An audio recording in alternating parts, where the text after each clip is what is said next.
Okay, we're working on the 1992 Dodge Dakota LE 4x4. I did get all the torque converter bolts in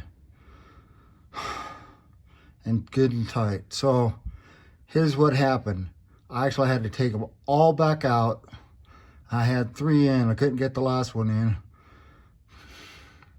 Then the first one I put in, I left the head of it just barely loose enough so I could turn this by hand, you know, the flywheel part, and move it around so I can line up the holes in the plate, the flex plate, with the holes in the torque converter. So then I took it 180 around. So the second bolt went in exact opposite on the other side and did the same with that, tightening it down just enough so I could still barely turn this.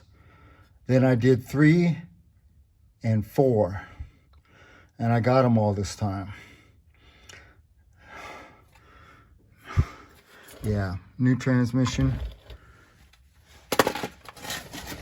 Oh, oh, oh.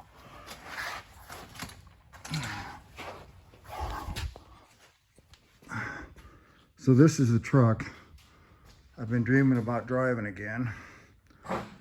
It's actually pretty decent. Hopefully I'll be able to put those back in the snow here pretty soon. It's coming, and I want to get this done before it does. My transmission jack, and I had to use that one. And after I get, now the next step is going to be torque converter. I mean transfer case. This is also a fresh build on it.